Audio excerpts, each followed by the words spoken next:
Anyway, it's lovely to see you seriously got the glow. You're looking wonderful. So Cassie has had a horrific, do you mind me talking about the IBS? Absolutely fine. Thanks, hon. She had a really difficult time with it, and it was so bad that she ended up in A&E a few times, didn't you, Cassie? I did. And went to see lots of doctors, but you were put on a low FODMAP diet and told to avoid legumes, and everything helped a bit, but it didn't really. And it wasn't until you started HBD, and I think, did you say it was at the end of phase 2 or halfway through phase 2 that everything really began to settle down? Yeah, absolutely. And I did follow the rules. Like I got rid of dairy, and I also didn't have pulses in phase 2 as well. So it was only in phase 3 I started reintroducing them gently. Yeah, and you can get away with a bit now and then, but not too much, I guess. That's such good news. Exactly. And it's very clear now, I think. Before, my IBS was so bad that just about everything I ate, my body reacted to. But now I feel like I'm in some kind of equilibrium, so that when I do have something, and keeping my food diary means that I can go, that's the culprit, and that's what I need to. It. Yeah. Really helps, isn't it? It really does. Yeah. And I still have my diary with me at all times, keeping my food diary as well, and that's been so good. That's so great. helpful. No, well done. Because you were telling me, Cassie and I had a quick chat, and you told me that it was kind of blighting your life, the IBS, because you couldn't go out in case there wasn't a loo. You know, that you had to be sure that wherever you were going, because often you didn't get, I mean, it must have been really horrific. And thank you. Cassie also sent me a photograph of her looking unbelievably distended. People talk about IBS and say, I've got IBS, I've got a bit of bloating, but this was really serious. And it's just so, life-affirmingly wonderful that you've turned that round and that you can get back to living your life in the way that you want to at last. But Absolutely. You deserve it, because you were very strict. You even on holiday, you said. Yeah, absolutely. I mean, the one thing that I would say to everybody is get the books, read the books, reread the books, have them in front of you, refer to them, because there is so much information in there. And if I was ever unsure about something, I could reach out to seasoned HBDers or come on these lives and ask the questions and know that, someone would give me those answers. And the HBD Cookbook has a really good, even now I will go back and just go okay, what's the portion size for breakfast versus lunch? It's a really great reference point. And I screen grab, I take pictures of some of the summary pages, and they're on my phone. So if I'm out and about and I'm really not sure, I can kind of go back and just check those sort of guidance pages. Look, I'm sat at my desk and I've got it right in front of me. That's a really good tip, to screen grab some of the important bits when you're out shopping. Yeah, like pages like that, and if I'm going out for a meal, I can go, right, okay, that's roughly what I'm looking at. That's the kind of portion size that I should be thinking of. And what did you have for your last treat meal? For me, it's a roast. It's nearly always a roast. I'm a Yorkshire girl, and I love the whole family. I love the Sunday afternoon of kind of cooking and having all the family come together. But it has changed in that I always make my own gravy. I'm known for my gravy, but I make it with a little bit of gluten-free flour, and I have gluten-free Yorkshire puddings, because I can't not have my Yorkshire puddings. No, you can't not have Yorkshire puddings. So you're really strict about gluten. I am, because I think it's definitely been one of the triggers. And I know you've talked before about leaky gut. And a lot of the things that you were talking about around leaky gut really resonated with me. I have tried little bits of gluten in phase 3 just to see what happened, and it wasn't pretty, and it wasn't comfortable, and it's definitely a culprit for me. So I love I do like food sometimes with a crunch in a bite, so I'll have Rivita and rye bread toasted, and then obviously Narelle, her flatbreads. Chickpea flatbreads are, a very well loved kind of substitute for me when I crave something a little bit sort of. Carby, Yeah, and sweet potato fritters as well. Like that's a human being vet mum and Narelle and HBD foodie. I love my kind of sweet potato fritters for breakfast. Yeah, and what do you have them with egg? Yeah, so I grate up courgette and sweet potatoes for 100 grams total. And I might put whatever herbs and spices I find, and then I bind them with one egg, and then I cook them in my non-stick pan, and then I'll poach or fry an egg and have that with them, and it's a lovely breakfast or lunch or supper for me. And then I'll just, you know, put some, I love the little teeny weeny microgreens. Yeah, the little teeny I love weeny it. microgreens. Yeah. Yes. So I grow them, and then I like throw loads of those on it as well. But yeah, they're really lovely. But obviously it's sweet potato, so you know, when I was in phase 3, I'd be careful not to have that too many times a week because it's still quite starchy, isn't it? If weight loss is the goal. I remember you saying that. So, but I think I mentioned to you, I have absolutely rediscovered my taste buds, including HBD as well. You know, the food I crave is completely different from the food I was craving before. And I think the other thing that eating every 5 hours was quite sort of a challenge for me really initially, because I was a snacker. I was a real snacker, and I'd often eat I'd be like little and often, but actually sitting down, you know, eating 5 hours apart, I would want to make an occasion of my food and really enjoy it. And sitting down at a table, setting a place, making my food look really pretty has really helped. And I think it's helped with my IBS as well, because I think you've talked quite a lot in Lives, haven't you, about being in there. Is it parasympathetic? Parasympathetic, yes. Yeah. The rest and digest, and the arm of the nervous system. Because you said that you hardly ever sat down before. Is that right? Yeah.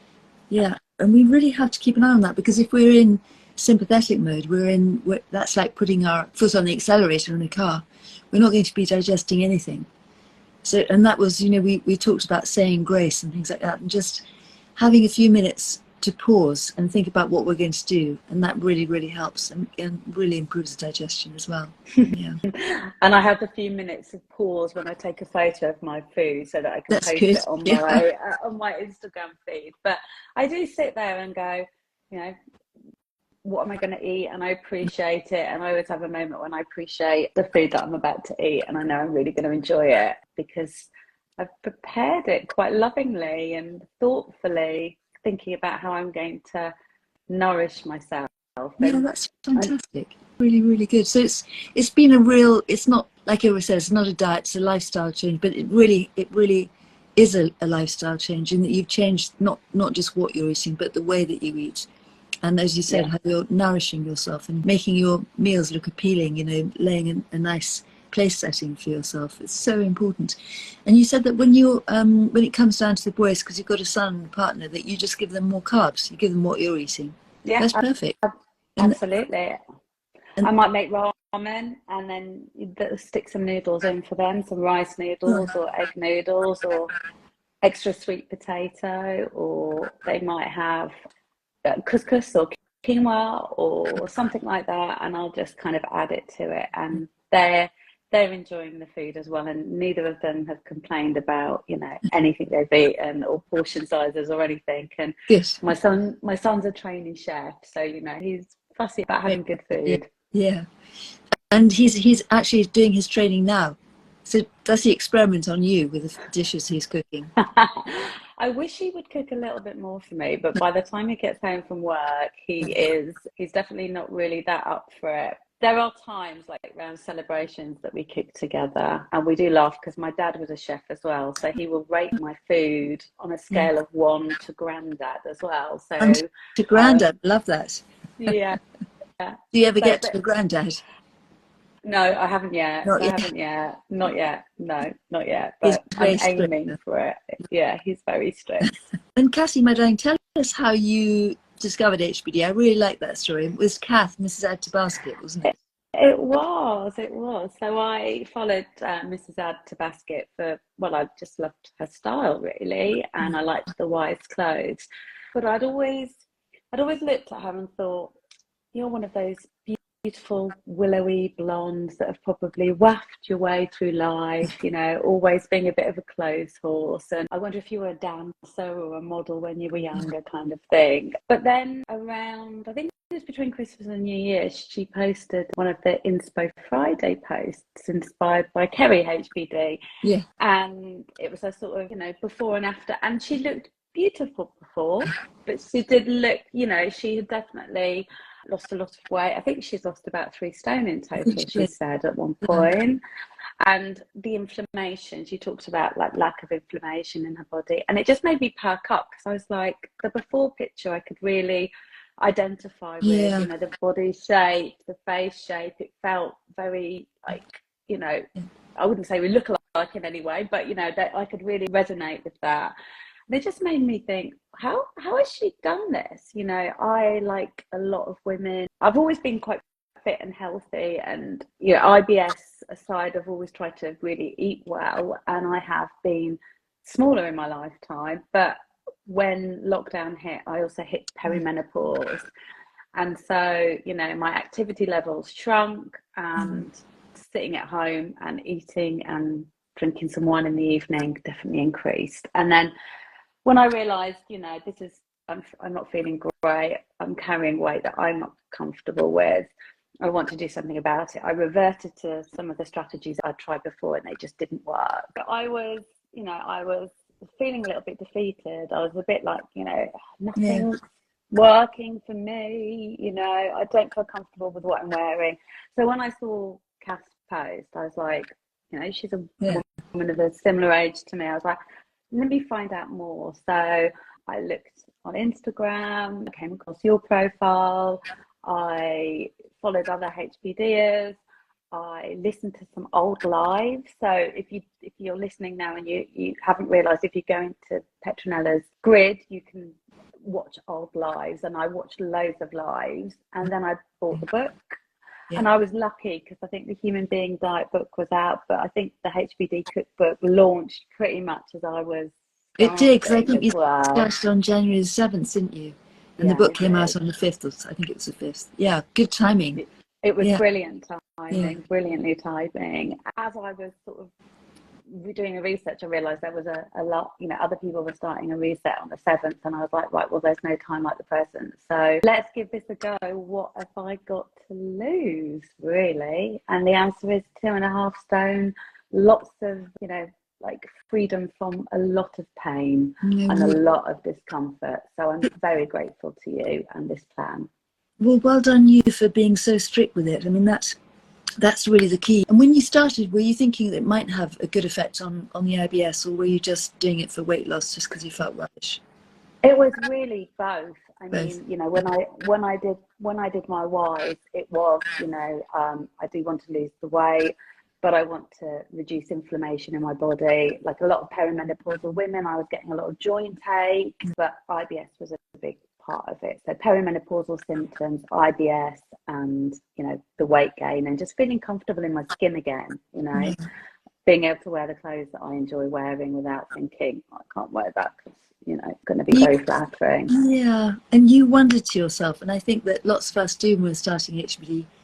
First of all, can I actually do this? And secondly, will it work? And you can, and it did.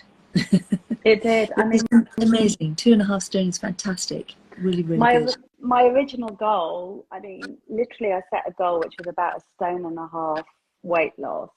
And I look back on my like New Year's resolutions, and that 1.5, I mean, basically I was about 11 stone 8, and my goal was about 10 stone, but it wasn't a real goal. I'd always just thought it felt a bit unachievable. It felt like, you know, and actually now I'm weighing about 9 stone. So, you know, I feel really, really kind of comfortable and healthy at this weight. But my original goal wasn't necessarily my happy weight. You've talked about that. It was just a goal that I thought, well, maybe I can reach that. Maybe that's not impossible. So when I hit it, I was like, I've got the tools now. Like, I don't have to just sit at an arbitrary weight. Didn't know what my happy weight would be, but I kind of felt like I would know it when I got there, which I have. which you have. And so are you finding it a problem to maintain your weight? Are you still losing weight? And if so yeah, so we talked a little bit yeah. about this previously. So I've been in phase 4 for about 6 weeks, and for the first 4 weeks I continued to lose weight, so about another sort of 4 pounds over that period of time. So but I seem to have stabilized the last 2 weeks as well. So I will weigh myself once a week. I've only ever weighed myself at the end of each phase and then Yeah. once a week, because I don't want to get obsessive about it. I just want to monitor it. And we can, we can ebb and flow just depending on what you've eaten. Exactly. When your last bowel movement was, and also for women, hormonal as well can have that influence. So once a week is good for me. But as we spoke previously, I am sort of, increasing Evo, extra virgin olive oil portions. I'm using rye bread a couple of times a week.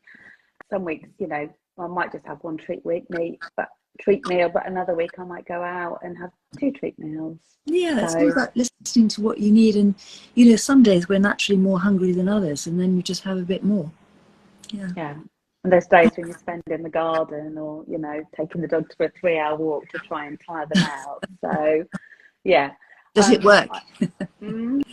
It tires me out, so maybe I don't mind the barking so much because I'm tired.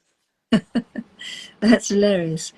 So if you're just joining, Cassie was just giving us a few of her phase 4 tips, because she's been in phase 4 for about 6 weeks now, and she keeps her food diary up. That's really, really key. And she keeps tabs on her, not just her weight, but how she's feeling, how her tummy's feeling, energy, mood, all those kind of things. And then she can look back over the week and see if there's any kind of pattern that keeps re-emerging. So that's a really useful thing to do. And she also said that she keeps dipping in and out of the book, both books, the original book, which is this one, there you go, and then the HBD Cookbook as well. And that she's really learnt to, thanks hon, she's really learnt to nurture herself and look after herself and honour herself by making her food look appealing and pretty and laying a special place for herself at the table. And also said that her taste buds have completely changed. Cassie, was there anything that you thought was disgusting before you started HBD and now you actually start liking? Because it happened to me with cumin. Very recently, though, I always used to think it was disgusting, and now I like it. So all sorts of funny things happen as we go through life. Yeah, I completely avoided lentils for a long time because I was told that was a big trigger for me. Yeah. And now I'm really enjoying having lentils again. But also slightly spicier foods as well.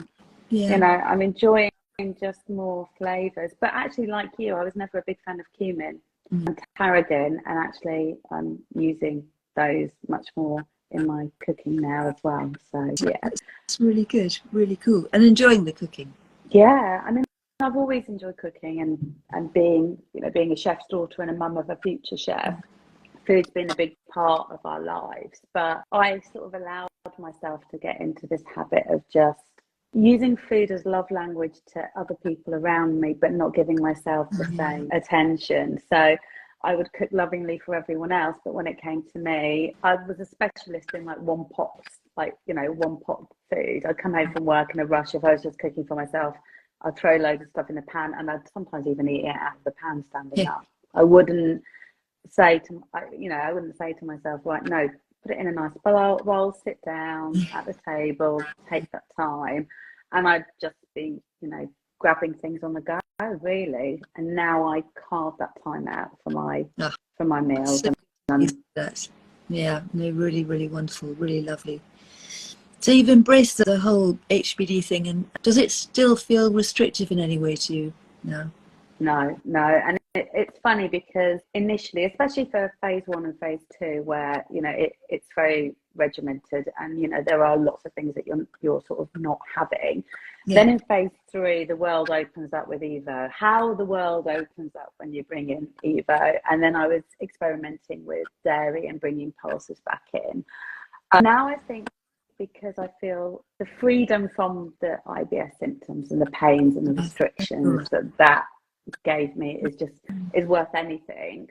But also I crave different things. So, you know, when I came to the live, I went out for lunch. When I came to, sorry, Postcards from the Midlife Live, and I took myself out to lunch, and I went to Ottolenghi's, and I had such a beautiful meal of chicken and salads. It's phase 4 because there was yogurt dressing.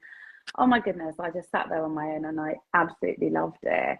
But when we go out as a family, I'm not going, oh, I want what you're eating. I don't feel like eating pizza, to be honest. You know, I feel like eating the foods that I'm eating at the moment, like, you know, unprocessed, whole grain, like whole foods, really. So I certainly don't feel like I'm restricted. Also in phase 4, you know, I mean, one of the things in phase 3, I'd meet friends for coffee and I wouldn't be drinking coffee between meals. Most places I'd say, I've just got tummy problems. Can I just have a cup of hot water? And they'd be absolutely fine with that. And I found that I wasn't missing out. Now I'm in phase 4, the occasional sort of, you know, black coffee in between meals I allow myself, but I keep it to sort of a minimum and don't want to, you know, slip into sort of old bad habits. Definitely don't want to slip back. And are you good with the water? It looks to me as if you're very good at drinking water. Yeah, I mean, you can see it in your skin. It's wonderful. Yeah. Really and nice. I think I've always suffered from really bad, like dark circles under my eyes. And I think just at the end of phase 2, I realised I was putting a lot less concealer on my eyes. And that's made a big difference because it was always something I was very conscious about. So yeah, but I mean, the water is a big thing for me, but I have to make sure that I drink most of my water before lunchtime. Otherwise, you know, peeing through the night. So it's not worth it, is it? No, really, really not worth it. And have you noticed changes to your sleep, or were you a good sleeper anyway? I'm not a bad sleeper. Once I'm asleep, I'm usually asleep. And I definitely think that my sleep feels deeper. And it is, I track my sleep actually. And you have an Oura. How do you track it?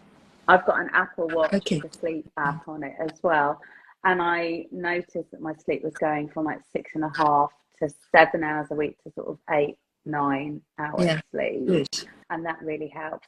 We do struggle a little bit in our household because of the shift patterns of my partner and my son. But, you know, if I was left to me, I'd be in bed a lot earlier than I am. But I don't feel like I'd struggled to get up in the morning a lot previously to HBD. Like mornings would be difficult and it would take me, I'd go and make a pot of coffee and I'd bring it to bed and I'd drink 2 cups of coffee before I got out of bed properly, really. And now I'm up and I have breakfast before I even have a coffee. I have coffee at the end of my breakfast. So that's big testament to my energy levels. I don't have to do that anymore. It really is. Were you having coffee in bed with Ivy as well? Yeah, Ivy would be in the bed. And I did a post on this recently, but I drank milky coffee with 3 sweeteners in. Wow. Yeah. So I thought drinking black coffee would be something that I would endure, but I would never learn to enjoy again. And I do. I absolutely do now. I mean, it took a bit of, you know, it took a few weeks of adjustment, but I think by mid-phase 3, I was like, this is nice. I can taste the coffee. Yeah. So if anyone else is new and is just thinking this is never going to happen, like I thought it would never happen, and it has for me. So I'm, you know, it's really, please feel reassured. Yeah, you are reassuring, Cassie, darling. Someone has said they're scared to leave phase 2 as their first treat meal in phase 3 turned into a 3-day return to the original eating habits, sugar, monster, and all. Any tips on how to make the switch from yo-yo to long-term? Yeah, it's really a question of, well, I know you know the answer to this, Cassie, as well, but it's really connecting with your whys. What made you start this in the first place? And presumably it wasn't so that you could fit into something for a wedding or a particular party or anything else, because otherwise you wouldn't be in and out of it. So get really clear about that. So not just a question of writing down, well, I want to lose weight. Why do you want to lose weight? How will it change things for you? How will it change the way you dress? How will it change your confidence? How will it change what you do in life? You know, like different sorts of holidays, even things like that. And if you're really, really, really clear about your whys, I think that's probably the most important thing. And I know that you were, Cassie, weren't you? You were, and you probably kept referring to them. Except I know that you're one of those lovely people who I think anyway, that you set your mind something and you say, right, that's it. This is what I'm doing. No messing about. No, so good on you. Absolutely. Yeah. Absolutely. And I think, you know, like the whys are really, really important, but also sort of, I think, Petronella, you talked on one of the earlier whys about almost like scoring yourself, like your sleep, your mood, Yeah. on a scale of 1 to 10. And I think for lapses like this, and we're all human, we're all going to make lapses, aren't we? You know, like when you then see how rubbish it makes you feel and how those scores go down, it's really motivating. And it, you know, for me, because of all of that, I would say there is so much guidance. Like some people I know will be like, oh, I'll come back to the whys. They are so important. They really, really, really are. And you know, I revisit mine all the time, and I'm rewriting them now because some of them are not so appropriate for me anymore. Like ones I want, you know, I want to fit back into the clothes that I love, and now I'm like, well, I can't fit into the clothes that I love because I'm too small for them anymore. So now I'm going to like really enjoy going out and buying kind of new clothes. But, you know, like they have to be pertinent for you. I've shared my whys privately with a few people who've PM'd me. I don't really want to post them on my feed, but if anyone is looking for like ideas, I'm happy. If you PM me, I'm happy to share my kind of whys with you privately. Yeah, that's very kind of you. Thanks, Cassie. Yeah, really, really, really key. Otherwise, it's sort of academic. You know, you think, well, I want to lose weight, and I know that I can because, you know, in phase 2 I lost 3 kilos or whatever, so I can go and do that any time. So it's a question of setting your intention and really deciding that that's what you're going to do, and you know why. Cassie was saying, not just because it seems like a good idea. And then it becomes hard not to stick to it. You know, you ask yourself, well, how serious am I about this? Do I really want this? It doesn't seem that I do, because if I do really want it, then I'd stick with it. Yeah, I mean, I don't want to go into the IBS too much, but I mean, you had a hellish time, didn't you? Yeah, and I did. Sepsis and everything else. I mean, you've really been through the ringer. Yeah. And yes, that was the interesting thing, because you said you'd been pretty poorly in the run-up to the horrible pandemic and the lockdowns and everything else. And I think before that you were trying to exercise. You were doing your best to keep yourself well. And your trainer said you need to stop this because we need to lower your cortisol levels. So that was really lucky that you came across her. Yeah. Yes, absolutely. I mean, I know you've talked about cortisol levels previously, but I was doing CrossFit 5 to 6 times a week, and it's quite intense exercise as well. But I'd gone through, you know, some health problems, and, you know, my son was quite poorly, and that was very stressful. And I found that I was actually getting injured, and I was putting weight on, and it was my trainer she's a wonderful woman, and she's very aware of like mental health, but also that impact on your body and women's hormones. And she told me I had to stop training with the intensity I was, because the cortisol levels in my body and the stress levels I was at meant that exercise was adding additional stress to my body, and my whole body was then sort of just in survival mode rather than thrive mode. And so I had to rein it right back in. And you know, I know in HBD, especially in the first 3 phases, you know, cardio is definitely a no. And for me, I walked with the dogs, obviously, and I did yoga as well, and I did absolutely no cardio at all, and lost 2.5 stone. So hopefully, thank you so much for saying that. Yeah, because so many of us still think, you know, even the young ones amongst us, that to lose weight we have to exercise a lot and we have to do a lot of cardio, and actually it runs against everything that's HBD, which, like your trainer said, is letting, you know, allowing the cortisol levels to lower, spending more time in the parasympathetic nervous system and less time in the sympathetic. You talk about it before, about almost like your body's in, you know, your convalescence, almost, exactly, like you're in a recovery mode. So if you were recovering from an operation or something, that's the same thing they say. Don't push it. Like, don't stress your body out. Be gentle to yourself. Be gentle, exactly. And Cassie, was it very hard for you when you were told by your trainer that you had to stop the cardio? Yeah, it was. It was really hard. Yeah.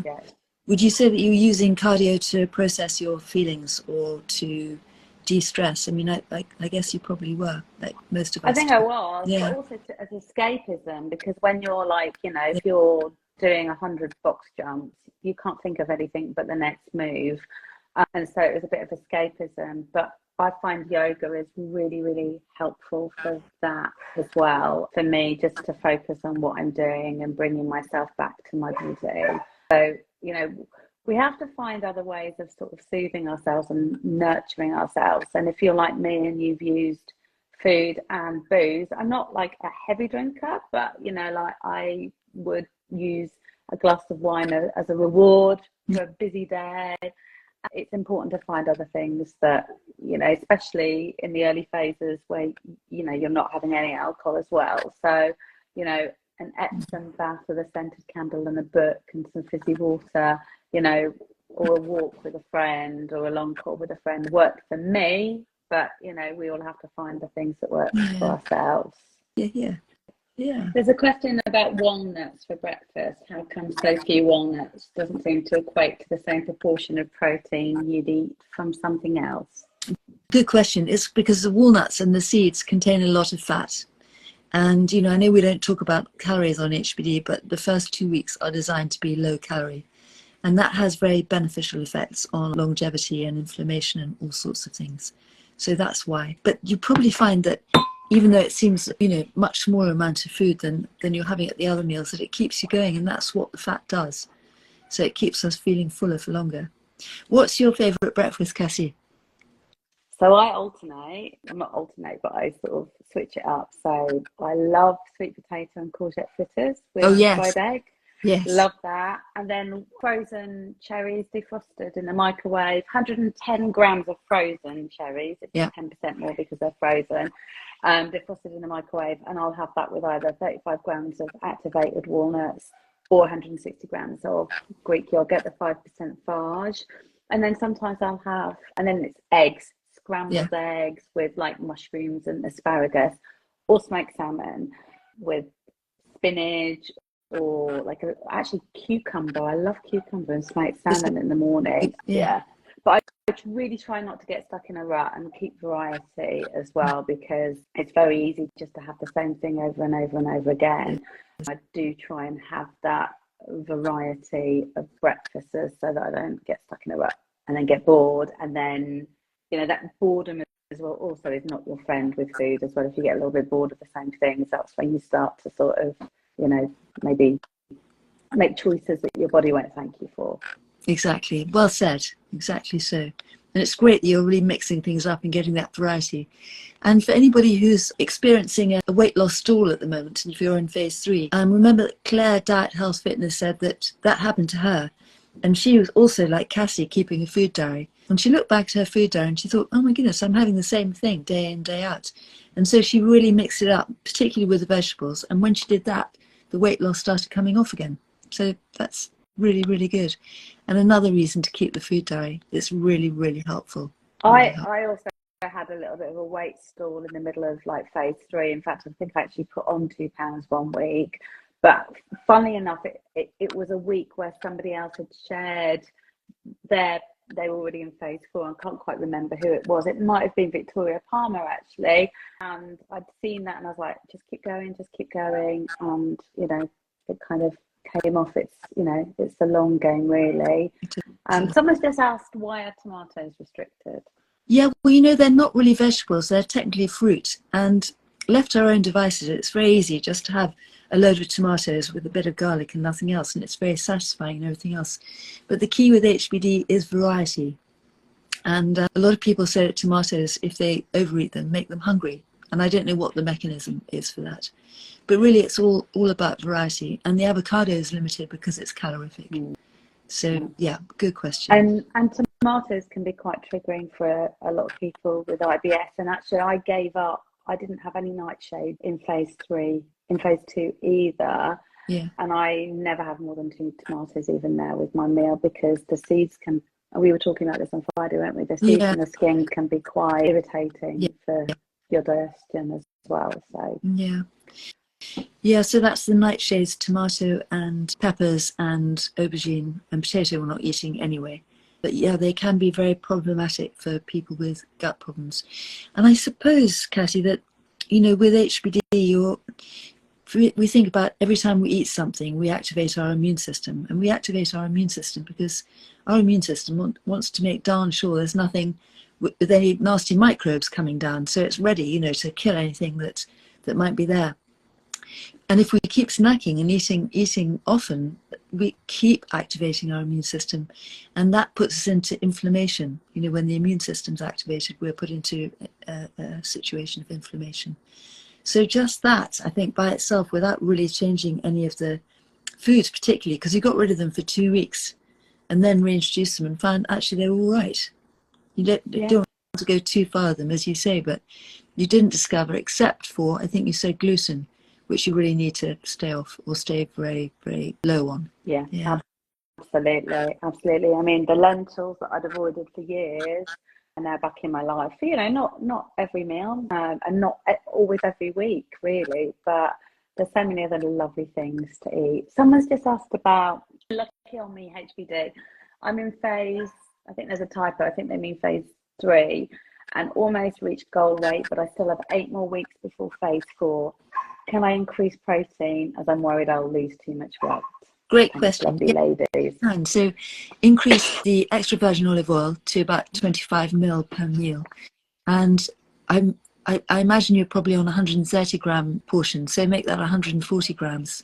And if you still keep going down, then make them 150 grams.